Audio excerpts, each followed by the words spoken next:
Good morning and a very, very happy morning. We are reading Unlimited Power by Anthony Robbins, page number 378। और writer अपनी life के example से आपको कहता है कि मैं जब कैलिफोर्निया वापस गया एक प्रोग्राम करने के लिए टीचर्स के लिए, जहाँ पे मैं एक्नॉलेज करना चाहता था अपने टीचर्स को जिसने मेरी ज़िंदगी को बहुत इफ़ेक्ट किया था। जब मैं वहाँ पे पहुँचा तो मुझे मालूम पड़ा वो प्रोग्राम जिसने मुझे एक्सप्रेस करना सिखाया था, लैक ऑफ फंडिंग से उस प्रोग्राम को बंद कर दिया गया था क्योंकि स्कूल वालों ने सोचा ये उतना इम्पोर्टेंट नहीं है। राइटर ने उस प्रोग्राम को फंड किया और उस प्रोग्राम को शुरू किया। राइटर कहता है इसलिए नहीं किया मेरे पास पैसे आ गए थे, इसलिए किया क्योंकि मैं उस प्रोग्राम का ऋणी था। आई ओ इट। और वो आपसे एक प्रश्न पूछता है कि क्या ये अच्छा नहीं है जब आपको ये पता हो कि यू ओ समथिंग, किसी की वजह से आपकी जिंदगी में बहुत ही बड़ा बदलाव आया है and now you can pay back. That is the real reason of having money. We all have positive debts, यानी ऋण जिन लोगों ने हमारे लिए अच्छा किया होता है, एक तरह से ऋण ही तो है। और best reason to have money is कि हम अब पे बैक करें। और फिर अपने बचपन की बात याद करते हुए राइटर कहता है कि मेरे पेरेंट्स ने बहुत ही हार्ड वर्क किया ध्यान रखने के लिए। मेरा हम सबके पेरेंट्स करते हैं और बहुत कारणों से मैं जब छोटा था तो हम बहुत ही टाइट फाइनेंशियल सिचुएशन में रहते थे। वो कहता है मैं याद करता हूँ एक थैंक्स गिविंग जब हमारे पास कोई भी पैसे नहीं थे और उस समय एक व्यक्ति हमारे दरवाजे पे आया और उसने हमें पूरा डब्बा दिया जिसके अंदर बहुत सारे कैंड फूड थे और टर्की थी। और जिस व्यक्ति ने राइटर की फैमिली को उसको दिया, उसने बोला कि किसी ऐसे व्यक्ति से है जिसे ये मालूम है कि हम लोग कभी कुछ नहीं मांगेंगे और वो हमें बहुत प्यार करता था और चाहता था कि हमारा थैंक्स गिविंग का जो फंक्शन है वो बहुत अच्छे से हो। राइटर कहता है पूरे जिंदगी इस दिन को कभी नहीं भूल पाया। तो हर थैंक्स गिविंग में मैं किसी दूसरे के लिए कुछ करता हूँ, जैसे कि उस दिन मेरे लिए किया। मैं बाहर जाता हूँ और मैं एक हफ्ते का खाना खरीदता हूँ और किसी फैमिली को जिसको उसकी ज़रूरत है उसे देता हूँ। और ये खाना मैं एक वर्कर या डिलीवरी बॉय की तरह देता हूँ, जिसको देता हूँ उसको कभी भी नहीं पता होता है कि किसने दिया। और मैं एक नोट लिखता हूँ जिसमें मैं लिखता हूँ कि किसी ऐसे व्यक्ति की तरफ से है जो आपके बारे में बहुत केयर करता है और आप किसी दिन इसी तरह से अपना ध्यान रखेंगे और बाहर जाके किसी और को फेवर देंगे। राइटर कहते हैं मेरी जिंदगी में मेरे साल के अंदर ये मेरी जिंदगी का हाईलाइट है। लोगों के चेहरों को देखना जब उन्हें ये पता हो कि कोई आपका केयर कर रहा है, ध्यान रख रहा है, कोई आपकी जिंदगी के अंदर डिफरेंस करना चाहता है, और जिंदगी शायद इसी का नाम है। एक और इंसिडेंट राइटर अपने लाइफ का बताता है, ये बहुत ही पावरफुल है। वो कहते हैं कि एक साल मैं हार्लेम के अंदर टर्कीज डिस्ट्रीब्यूट करना चाहता था और हमारे पास ना कार था ना वैन थी और सब कुछ वहाँ पे बंद था। मेरे स्टाफ ने बोला इस साल रहने दो। राइटर ने बोला नहीं मैं करूँगा। उन्होंने पूछा तुम कैसे करोगे? उसने कहा कोई बात नहीं, सड़क पे बहुत सारी वैन्स हैं, मेरे पास नहीं है तो कोई बात नहीं है। और वो सड़क पे गए और उन्होंने कोशिश की किसी वैन्स को रोकने की, लेकिन ऐसा नहीं हो पाया। तो फिर उन्होंने वैन के विंडोज़ में नॉक करके लोगों को कहना शुरू किया कि मैं $100 दूंगा अगर वो हमें हार्लेम तक ले चलेंगे। तो भी उससे कोई भी फ़ायदा नहीं हुआ, कोई ले जाने को तैयार नहीं था। और राइटर ये भी चाहता था कि जो वैन हो वो लंबी हो ताकि वो काफ़ी सामान लेके जा सके। और फिर वहाँ से एक ब्यूटीफुल वैन बरगंडी कलर की आई जो राइटर के पास में खड़ी हुई। और फिर वहाँ पे जो व्यक्ति था, जब राइटर ने बोला कि मैं तुम्हें $100 दूंगा अगर तुम मुझे हार्लेम तक ले चलो, तो ड्राइवर ने बोला तुम्हें मुझे पे करने की ज़रूरत नहीं है, मैं बहुत खुशी से तुमको लेके जाऊंगा। ड्राइवर ने बताया मेरा नाम कैप्टन जॉन रॉन्डन है और वो कहने लगा मैं सिर्फ ये चाहता हूँ कि आप खाना उसी को दो जिनको बहुत ज़्यादा ज़रूरत हो। उस साल राइटर ने हार्लेम की जगह साउथ ब्रॉन्क्स में भी गए जहाँ पे बहुत ही गरीबी थी और खाना जो बटा वो urban refugees, street people, family struggling to make decent life, उनको बांटा गया। पेज नंबर 380 पे बुक कहती है ये नहीं पता कि लोगों की ज़िंदगी में क्या चेंज हुआ, लेकिन अकॉर्डिंग टू कैप्टन रॉन्डन लोगों का ये बिलीफ कि पीपल कैन केयर वो बदल गया। जब हम इस प्रकार के कार्य करते हैं ना, तो जो हमें मिलता है वो पैसे से खरीदा नहीं जा सकता। किसी भी प्रकार की फाइनेंशियल प्लानिंग आपके लिए वो फ़ायदा नहीं कर सकती है जो जिस समय आप अपना 10% चैरिटी को देते हैं वो करती है। हम दोनों चीज़ें सीखते हैं कि पैसा किसी के जीवन में कितना इम्पोर्टेंट है और इसके लिए क्या पैसा क्या कर सकता है, और वो ये भी सिखाती है कि जो पैसा नहीं कर सकता वो शांति, कितना भी पैसा करेंगे ना वो फीलिंग ऑफ ग्रैटिट्यूड नहीं आ सकती है। ये दोनों बहुत ही वैल्यूएबल लेसन है जो हम सीखते हैं जिस वक्त हम लोगों की हेल्प करते हैं।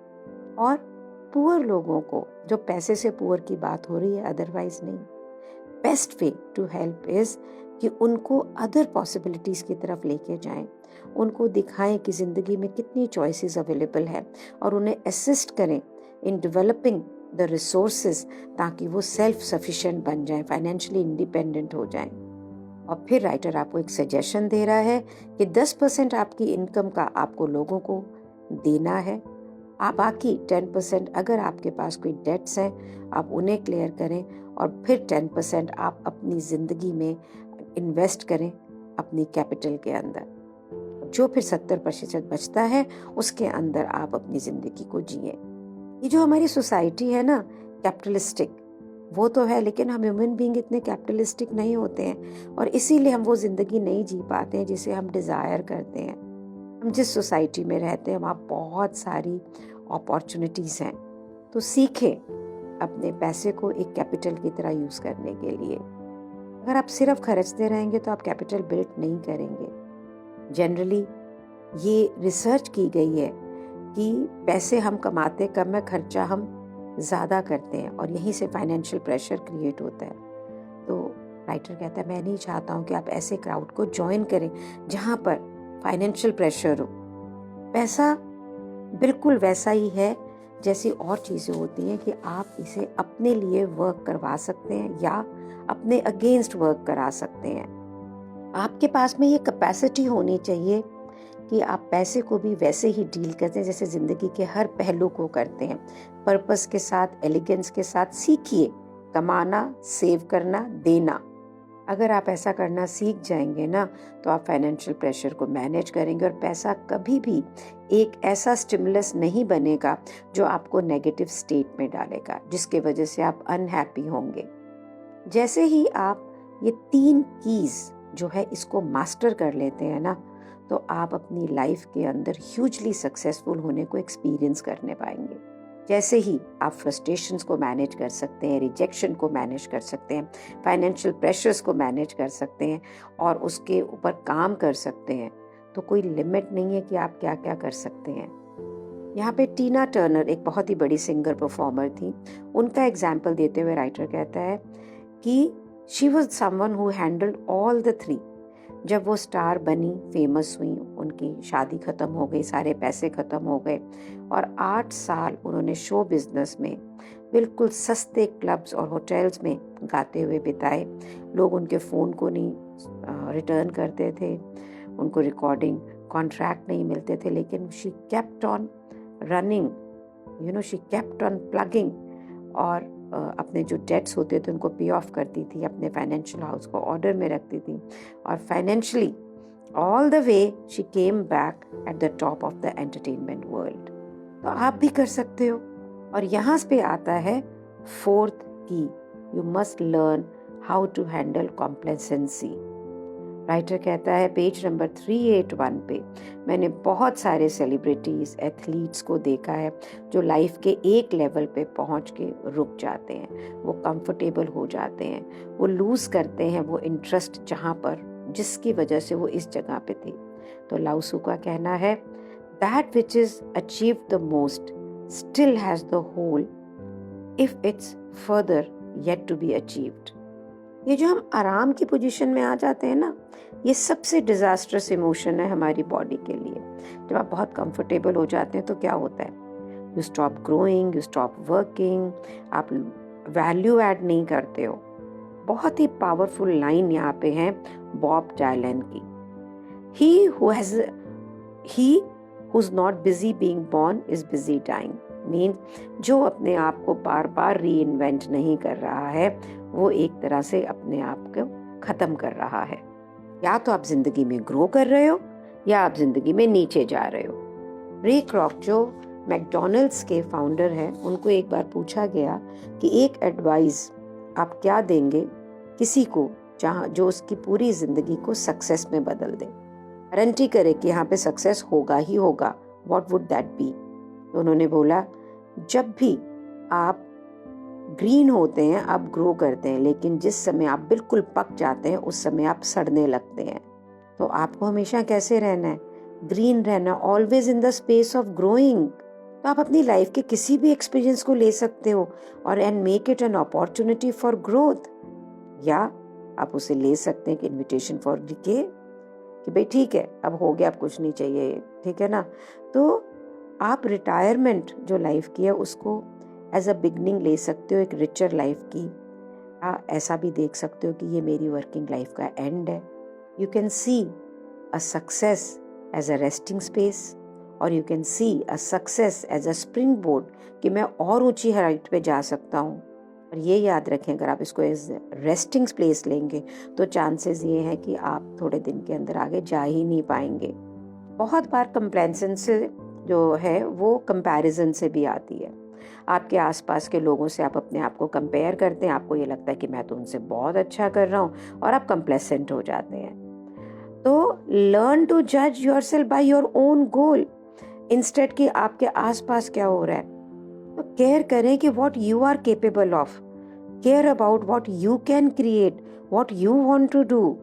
उस सेट ऑफ डायनेमिक से काम करें जो इवॉल्व कर रहा है, जो गोल्स को अनेबल कर रहा है, जो आपको हेल्प कर रहा है to get what you want, not what somebody else is done and want. जिंदगी के अंदर बहुत से लोग होंगे जिनके पास आपसे ज़्यादा होगा, बहुत से लोग होंगे जिनके पास आपसे कम होगा। It does not matter. आप अपने आप को, अपनी ज़िंदगी को जज करें अपने गोल्स के साथ में और किसी भी चीज़ के साथ नहीं। बेंजामिन रैली की लाइन है, little things effects little mind, कि हमें इन चीज़ों से इफेक्ट ही नहीं होना है। आज अपने यहाँ तक करते हैं और ये देखते हैं कि कहाँ कहाँ पे हम कंप्लेसेंट हैं, कहाँ कहाँ पे हम संतोषी जीव बन के गुड़ुम हो रहे हैं। पता है क्या है, मैंने अपने एक जिया जी को बोला कि मैं तो रिटायर होंगी, 64 की हो गई हूँ, कर लिया जितना काम है। उन्होंने मेरे को इतनी भयानक जिंदगी की शक्ल दिखाई कि रिटायर होने पे किस तरह से मैं घर में होंगी, ज़्यादा खाऊंगी, maybe I will read more, but he said today you are earning and you are giving it to people and then you will be balancing your life, budgeting your life। मैंने तो पूरा त्याग दिया, ये सोच ही त्याग दिया, और एक नए सिरे से वहाँ से फिर दोबारा सोचा कि अच्छा चलो मैं अपनी लाइफ को फन कैसे कर सकती हूँ काम करते हुए भी, and thought of doing consultancy, and which is the new business I have started at the age of 64. Isn't that interesting? So thank you so much for being in my life. Life is so fun and inspiring as I'm reading it for you and for me. Thank you so much.